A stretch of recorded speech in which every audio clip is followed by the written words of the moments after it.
So that is Chief Master Sergeant Richard L. Etchberger, or everyone called him Dick or Etch. So the guy that was a cook was sitting there getting ready to grill some steaks or something like that, and Colonel Blanton called everybody around. Called the men who were working out of the trailer and said, "Come on out here.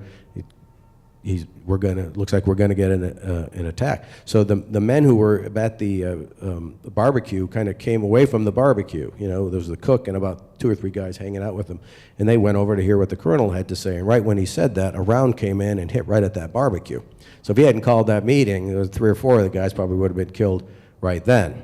So that was about 6 o'clock at night. That was a signal to the people down below. That's what the came out in that interview we mentioned, that the American POW MIA guy interviewed the lieutenant colonel who led that mission. So that came in. So everyone went and grabbed their helmets and flak vests and all of that and their weapons, and then it got quiet. So I mean, it must have been everyone was shaken up, of course, and then they call up. But by that time, this was early March. By that time, it was already getting dark, like too dark to fly up any helicopters safely. So they took a vote, and said, "Well, you want to try to get out of here or wait till the morning?" And they all said, "Wait till the morning." Which is that other book I mentioned is called "One Day Too Long." That's what he means. 1 day too long. If they would have left that night, they all would have survived. So they stayed, and then so that first round came in about 6 p.m. and then some more fighting started. Nobody really knows the men. I mean, I interviewed 3 of the survivors, 2 of whom have since passed away, but they could never really agree on the time that stuff happened. It was midnight or 3 a.m. or whatever it was. Well, it was dark and it was late, but it was many hours after that first round had come in, and they started hearing some small arms fire down on where the guards were and stuff. Well, meanwhile, then that first round that came in was like a signal to the NVA Special Forces to start climbing the cliff, and so they did. They went up there and surprised our men. I mean, there was men working in the trailer. The other men were trying to sleep. I mean, I don't know if anyone actually slept that night, but they sort of divided up. Helicopters were going to come in the next morning at daybreak and pick them up. So what happened was Chief Etchberger and a couple of the other men, there was a little alcove at the top of that cliff, a little cutout, and 3 or 4 people could sit there, and guys might go down there for a smoke break and write their sweetheart or whatever. And well, that night, so a couple of guys went down there. And so if you can picture this, they're kind of on the top of the cliff, and then the trailers are up behind them, above them and behind them. And so they're down there when they hear small arms fire. I mean, close, right there.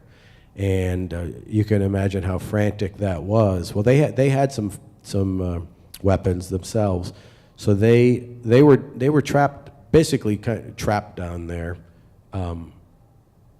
Unless they ran out right then to engage them. And they didn't know what was going on. They didn't know if it was the friendly forces shooting, the bad guys or what. They just didn't know. And so what happened was the working men in that trailer, some people say they just kind of got opened up on by the NVA just opening the door and firing. Other people believe, no, there was fighting. Eyewitnesses, American eyewitnesses said, no, there was some fighting that happened. One of the gentlemen who got killed got the Silver Star about 5 years ago, based on the recollection. But so what Chief Etchberger did especially was the NVA eventually found them, knew that there was men down there, and they couldn't fight. I mean, they were on this ledge. They couldn't see anything. They could, kind of shoot up into the sky and create noise or something, but they couldn't actually fire with any sort of thought. And so what happened was that the enemy saw them, knew they were there, and lobbed down some hand grenades. And so there was 5 men, I believe 4 men and Chief Etchberger. 2 of the men were killed very quickly by the hand grenades, And then 2 men were injured severely. One of them was still alive. Tech Sergeant John Daniel lives in Colorado, and he was injured severely. It took him over a year to recover. And so what Chief did was he had a M16s were pretty new then, but they had received some weapons in January to defend themselves about this possible attack. And so Chief wasn't injured. I mean, those hand grenades came down, blew up right near him, killed two of his men, and injured 2 others, and he didn't have a scratch on him. And so he, they had a radio, and they were able to report what was happening. And but again, it's the middle of the night, and you were kind of waiting for daybreak, kind of just trying to survive till daybreak at that point. And so Chief Etchberger was able to engage a guard coming down at one point and kill him, maybe more than one at that point. So he's protecting those survivors. 2 men are dead, 2 men are alive, seriously wounded. So the rescue Air Force, there was two sets of, there was Air America helicopter pilots in Huey's and the Air Force rescue pilots in Jolly Greens. They were coming from, who was saying, Nacon Phenom, who was talking about that? You. Right, yeah, so they were coming from there. So what happened was the pilot on the Air America crew, this gentleman's still alive down in Texas. He'd been in the Army and he was working for Air America then. He just happened to be very close, maybe 15 miles away at another Lima site. And in those days, it was 1 pilot and then the crew chief, guy out back, who had an AK-47. But they were at this other place. Now we're talking about daybreak now. So the attack has happened, and Chief Etchberger's been trying to attend to the 2 injured men. And so at daybreak, they come over. They hear some chatter on their radio, and they're asking a guy who's helping with the fuel, what's going on? He said, there was an attack over at Lima Site 85. And actually, the crew chief had been there the day before with a different pilot. They mixed up. The pilots would fly with different people and everything. And he had been there the previous day, and he said, oh yeah, they were expecting an attack. And they said, the fuel guy said, well, they got it. So they said, well, let's go see if we can help. And so set their little directional finder, and the guy described it for me. He makes a little weep, weep, weep thing, and he says, oh yeah, pointing right at the radio transmission. So they went over. They weren't the first helicopter crew there, but they were the first helicopter crew that had a hoist. And so there were some other ones there and said, who has a hoister? And they said, us, and I forget the call sign, but they said, well, you got it.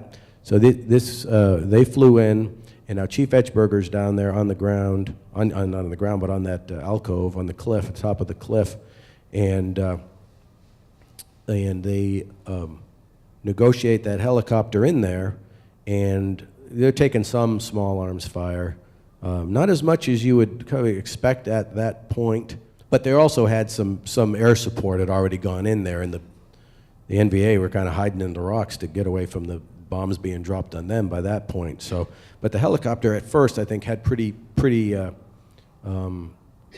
clear approach at least. Well, then as they got close, they started taking some small arms fire. So they lowered this cable down, and at the end of it, it's got it's called a jungle penetrator. It opens up. It's almost like petals on a flower, but they're metal, and 2 or 3 men can get on it. So Chief Etchberger, who doesn't have a scratch on him, he gets the 2 injured men one at a time.